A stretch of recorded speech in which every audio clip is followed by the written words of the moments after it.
Hello everyone and welcome back to my YouTube channel, or welcome to my YouTube channel. I'm Myra, this is MK Studios, and today we are drawing a watermelon as requested by one of my friends in band class. So as you can see in the top right corner, I have my color palette, and then we just begin with the flesh of the watermelon.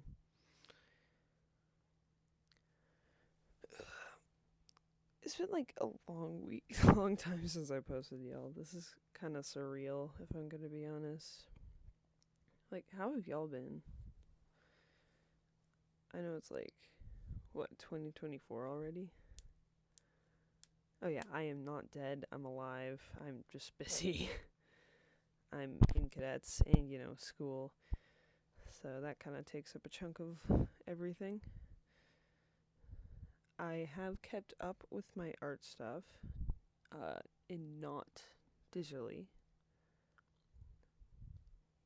But it does kind of help with digital.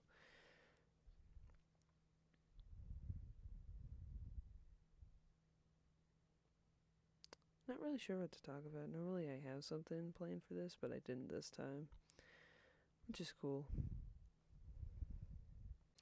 Well, right now I'm just adding the rind to the watermelon. If you keep watching, I'll kind of like redo the whole thing, honestly, cuz I don't know.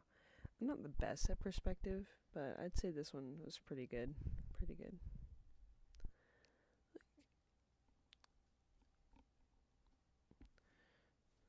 Oh yeah, exciting news for me. I went to a cadet camp this summer for band, and it was really fun. Met a lot of awesome people there. It's pretty good. Pretty good. Can't wait to see them again. We have a band clinic coming up soon, so that's gonna be fun. And right there you can see I am making like the flesh where like the kind of white part that you can eat on the watermelon. Right there, blending it out. Also, this is my first time doing a voiceover, so please don't judge me too hard. I also woke up like 30 minutes ago, so also don't judge that. Like, if my voice sounds weird.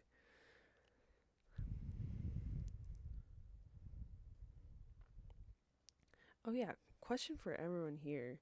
How many layers do you guys use in your projects? Because my one friend was asking, and she's like, do you use like a bajillion? And I'm like, yeah, like 30 or 40, depending on the project. And she's like, oh, good, it's not me while I was working on this.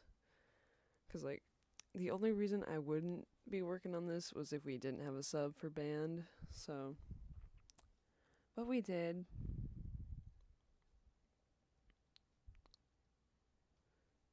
We had like a substitute the day before, but she wasn't the greatest. I don't know. The subs for band are kind of weird, mainly because it's like they don't. Oftentimes, they're not a band teacher. Here's me just cleaning up the edges. Like, it's never a band teacher, so it's kind of weird. It's like, you don't know what you're doing, and we know that. We can sense your fear. It's fine. Like, it's just like, ooh. So it's like we were always just shoved into sectionals. Except yesterday we were like doing a thing where we had to find like quartet music for our section, which I think my section was missing a person. Well, she showed up, but then I couldn't find her later. And then the other, like, I play tenor sax, as y'all know, but like afterwards, it's like, so there are 3 tenor saxes in our section this year, which is awesome, and we actually have a brass section. Last year we didn't.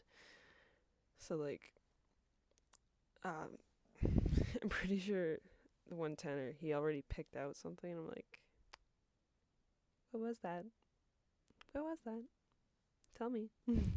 Like, I don't think he told me, honestly. But we like handed them back, so we'll probably get them like next week. And then right there, I'm just shading the top. I'm going for some perspective magic here, which I think turned out. Yeah, it turned out. Honestly, this is probably one of the best things I've done, like realism wise. I didn't add enough highlights, I know that, but I everyone said it looked great, so I'll take it.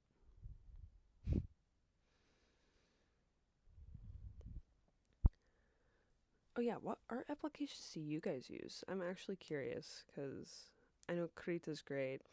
I've tried Procreate on my friend's tablet, which is it's pretty good, pretty good. I think I prefer Krita more just because I'm more familiar with the layout, so that kind of makes sense. But then just further blending with the rind into the skin.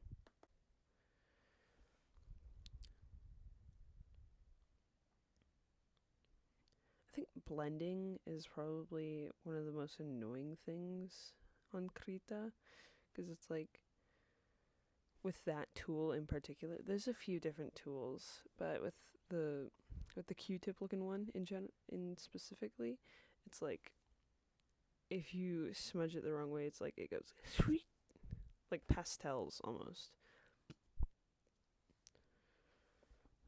Also, one thing I don't really like about Procreate is like it looks so easy to do everything, and it's like it seems as though the effort being put in, it doesn't really look like there's a lot being put into the actual work. That's just me though. I know it isn't. It just looks like it. So that's just a me thing. And here you can see me struggling with redrawing the rind, which I will blend again. Like this is like all blended together, which it works really well actually. I did try drawing people, I think last year, but it was like not the best. I was like, ooh, that's kind of icky. I'll I'll try drawing people again eventually later. Whatever, you'll see it eventually. Yeah, just cleaning up the edges here. I'm probably reblending that. That's the other thing about blending is like you have to go up further and then erase it and stuff, which you can't do in real life. Oh yeah, I started using like pencil crayons and markers together, which is actually really fun and like actually easier than I thought by a long shot. So, that was fine. I'm working on a project for someone right now. I'm not gonna. It's like a fall scene with his favorite planet in it. I've been told it looks great so far. I'm not done, but it's getting close.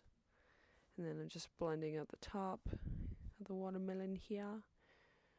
That's the other thing with drawing people and real life objects is like in digital, it's the outlining that always gets me.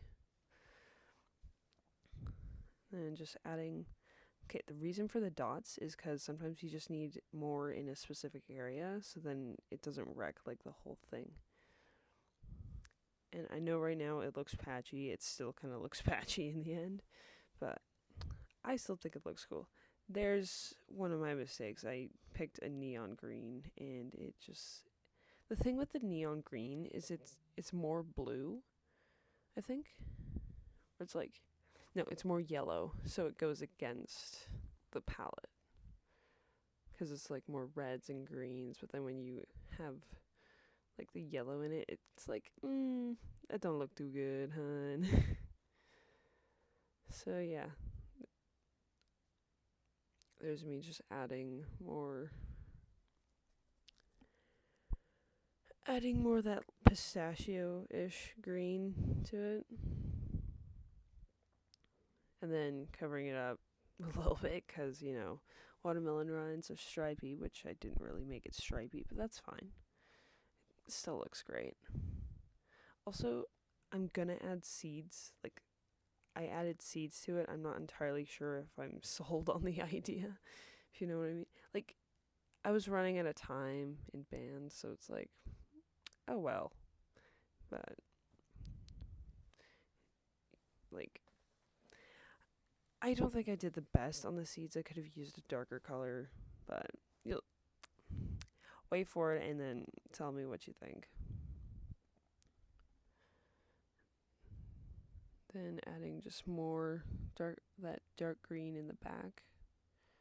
I should really learn like the fancy names of colors to impress people.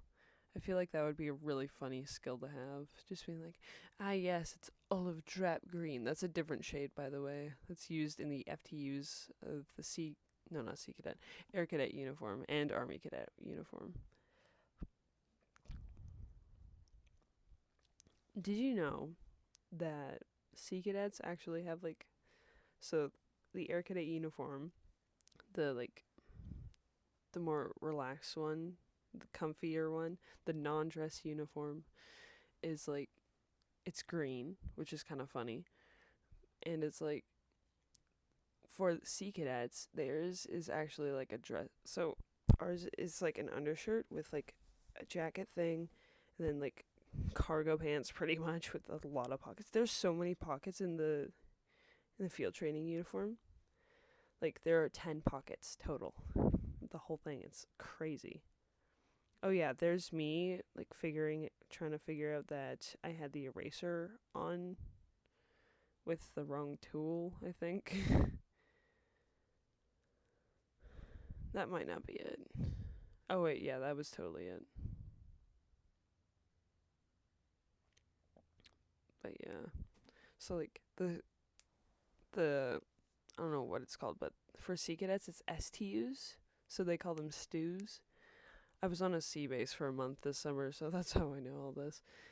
And it's like a dress shirt, like a short sleeve dress shirt with like black dress pants, and they only have one pair of pants for the uniform. Like both uniforms. Which is like that's a little interesting. But like I mean, it kind of makes sense. Sea cadets are a little weird. Air cadets kind of make fun of them a lot. Which it isn't nice, but yes, we do. We do it anyways. They always tell us, okay, every squadron or like every element thinks it's better than the other ones. But the order of best to worst element in the cadet program is Air, Sea, Army, and then the Junior Canadian Rangers. If you don't know what the Junior Canadian Rangers are, that's fine. We didn't for the longest time. Like this summer, we saw some. They don't go by last names. They go by first names, which is so weird. And then as you can see, here I am adding the seeds in like the comic style where they're just along the edge. And then, blending out the edges because, gotta make it look real. And then the divots in the actual watermelon. And then I decided I hated that. So, erase the whole thing. I'm kidding, this isn't erasing it. I think I added more after. It's fine, it's not too big of a deal. But yeah, so that brings us close to the end of the video. If you liked this, leave a like, consider subscribing. And that is a watermelon. So thank you for watching. Have a good day.